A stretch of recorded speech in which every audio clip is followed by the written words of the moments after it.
Hello mga kisero, mga boss, mga paps. Welcome back to Archie's Alonso Motovlog. Yes, at kung hindi ka pa nakasubscribe, subscribe na, and don't forget to hit like, share, comment, and hit that notification icon sa channel nag-start ng pagka-canvas ng motorcycle units, parts and accessories, and wait, there's more. Available na rin po ang Archie's Alonso Motovlog sa TikTok at Facebook. Thank you so much mga kisero, dahil 119,000 subscribers na po tayo. Thank you so much po sa lahat po ng mga nanonood at nagko-comment. Napaka-importante po yan at napakalaking bagay po sa atin.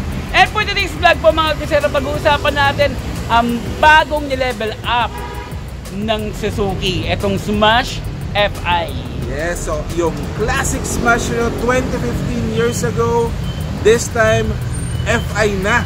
Correct! Napakaganda mga kisero, pag-usapan natin yan in 5, 4, 3, 2, 1.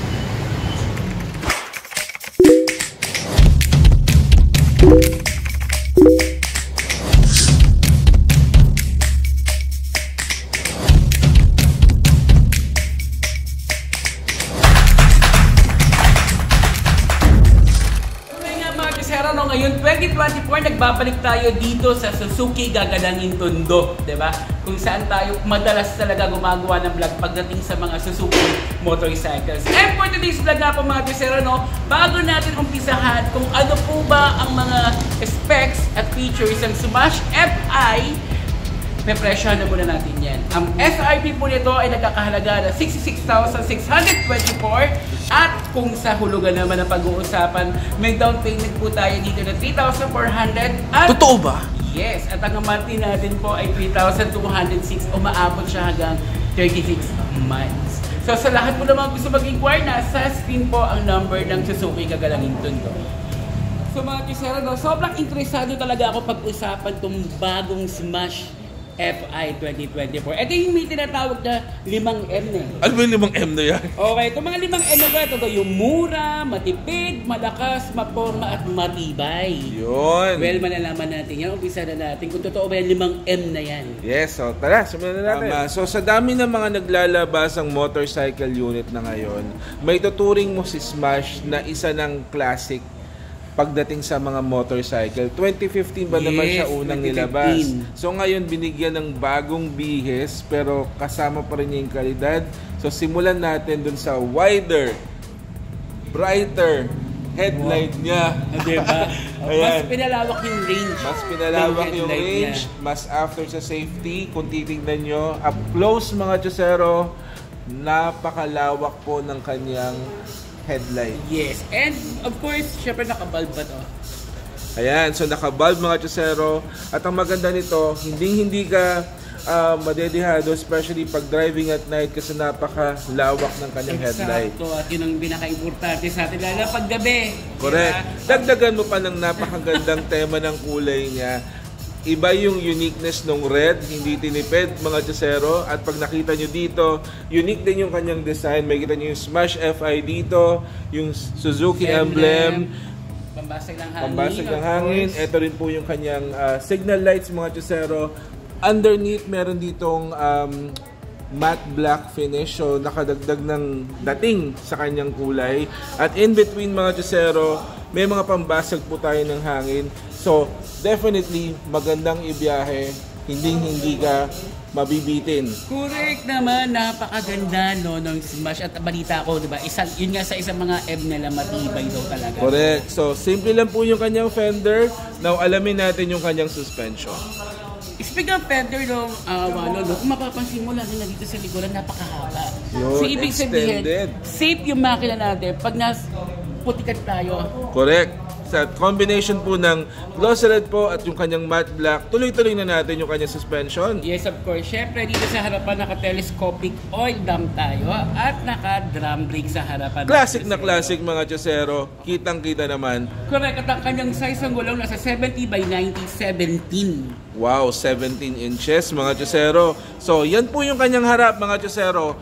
Simple pero malakas ang dating. Ngayon puntahan natin ngayon yung kanyang panel. Siyempre, isa sa mga pinagmamalaki ng Smash FI, etong highly visible sporty meter panel. Yan, so malapad na po yung headlight, malapad pa rin po yung kanyang panel. Kitang-kita po talaga to. Sobra, kitang-kita mo mga Chesero. Nakita naman natin ito yung speedometer, odometer, at yung ating gear position. Siyempre may poise width tayo, pag-usapan natin maya-maya yan. And then yung fuel indicator, yung fuel gauge, high beam and low beam, andito na lahat. Ayan, so tignan natin yung kabuuan niya. So, Okay, pagdating naman dito sa mga buttons mga Chesero, ito yung ating electric start, and then sa kabila naman po yung ating high beam, low beam buttons, yung signal natin at yung horn, yung basic buttons ng Smash FI. very classic. Again, mga Chesero, magiging classic na to balang araw. It's better to have one. So, ito po yung kanyang katawan, mga Chesero. Combination po tayo ng matte black po and glossy red. Napakaganda ng quality at ng kanyang design. At ito po yung kanyang Susian, syempre. ayan, sa mga Chesero. So, makikita nyo may parang palikpik po siya dito, mga Chesero. Ganda. Curvy po yung dito. Ayan. Sturdy siya. Sturdy plastic, mga Chesero. At ito, isa sa mga pinagmamalaki na naman ng bagong Smash. Siyempre, isa dyan yung kanyang under seat storage box. Kasi ito po yung naglulunan ng 7.6 liters. Wow! And in terms of kanyang seat, pag tinignan nyo, mga Chesero, hindi naman tayo madidihado in terms of leather. So maganda yung quality ng leather. May ample po tayo para sa rider and then sa pillion. And then tamang-tama lang po yung kulma. So hindi ka masyadong strain kapag nagmamaneho ka. At ito yung makikita nyo sa side niya. Makikita nyo yung laking Smash FI. I think bigger is better now for Smash FI kasi malaking headlight, malaki yung panel, at nilaliman po yung kanyang storage Basic storage kasi, di ba, typical pag underbone category, wala tayong storage. Correct. So, napakagandang addition, mga Chesero. Ngayon, tingnan po natin sa likod. So ito ating taillight mga Chesero, no, nakabal pa tayo at malawak din naman. Kita rin naman. Yan. No, ang laki. So makita natin yung theme ng Suzuki ngayon sa Smash FI. So very continuous rear light, napakalaki po ng kanyang ilaw, nakabulb po. Ito po yung kanyang fender sa likod, mga Chesero. Very quality plastic, very sturdy. At syempre, isa sa mga pinakahanap namin, mga Chesero, dahil may pylon, so kailangan dual shock. Ayan. Ayos yan, sobra. At ituloy-tuloy na natin yan mga Chesero. Ang size po ng gulong dito sa likuran ay naka 80 by 90 17. Yan, so 17 sa harap, 17 sa likod. At naka-drum brake. Naka-drum brake. Tingnan natin yung kanyang muffler sa likod.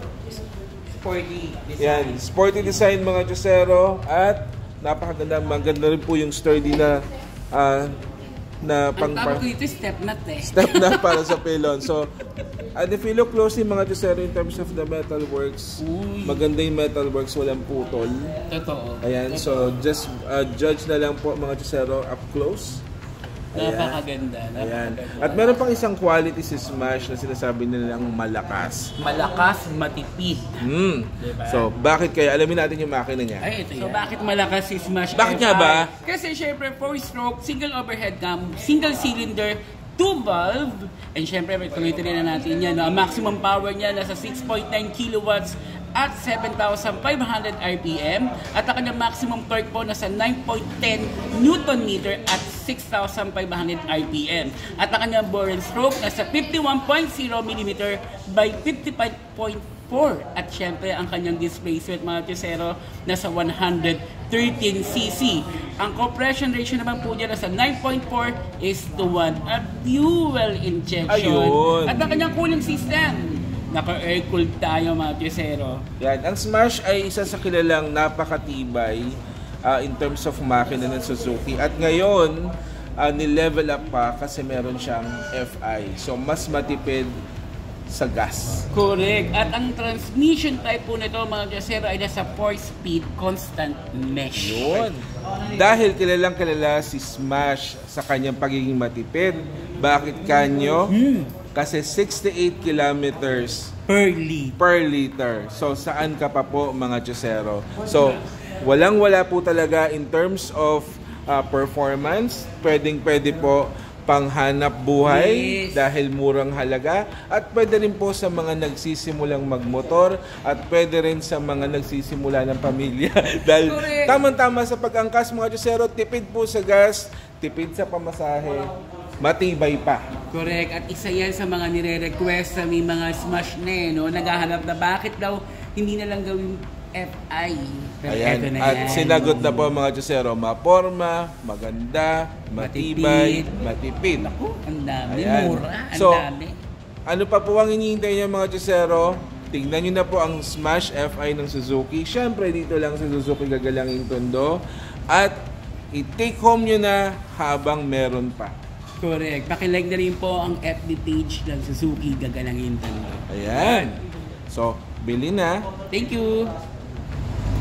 Ayan, sa oras na masyadong busy ang Suzuki Gagalangin, nakikigulo po tayo dito at binablog po natin, kinakanvas ang Smash FI. Kaya, Ginugulo po natin. ayan, so alamin na natin ngayon mga Diyosero. Siyempre yung dimensions para may idea po kayo. So, mga sarap, 5-5 ako, no? 5.5 po, sasakyan po ni Diyosero. So habang ginagawa niya, overall length po 1,910 mm, overall width 690 mm, overall height 1,085 mm.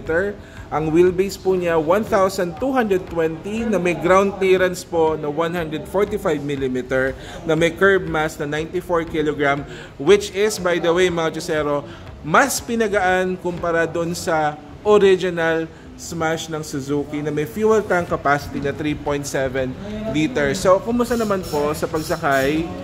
First time ko po sa isang underbone category at gusto ko siya at maganda siya, maporma siya. Diba? Hindi ko matama sa mga... Actually, hindi kami yung sakyan kasi napakaganda ng itsura in terms of aesthetic. Pero in terms of comfortability, comfortable bang sakyan? Sobrang komportable. Sobrang komportable. Ayan, so malawak pa po mga Diyosero. Para sa mga mas matatangkad pa po sa kanya. Ayan, kasyang-kasya. At syempre, dual shock po. At makikita niyo naman po, medyo covered naman po yung kanyang chan, which is yung pinaka-importante sa kanyang feature. Ayan. So again, ayan mga Diyosero, habang nakasakay kayo, makikita niyo yung lawak ng kanyang headlight, which is yung pinapromote, isa sa mga best feature ni Suzuki Smash FI. At pag nakasakay po kayo from the vantage point, talaga naman pong napakalaki ng kanyang panel. Kitang-kita niyo po talaga yung panel po ninyo at hindi po masyadong strain po pag nagmamaneho ka. Correct. So mga Diyosero, ano ba dapat natin gawin? Punta lang po tayo dito sa Suzuki Gagalangin Tondo. Ang number po nila nasa screen sa lahat ng gusto mag-inquire bago pumunta rito. At wag po kayong mag-alala dahil may service shop po dito. 3S po. Yan. Dito po sa side. Ayan. And then At mga parts din. correct. And mga Diyosero, you can also visit our other social media platforms. Meron pong TikTok at meron din pong FB page. FB Thank you so page. much dahil sa FB page po. Naka 19,000 followers po siya. Yes. Thank you. Ayan. Maraming salamat mga Diyosero.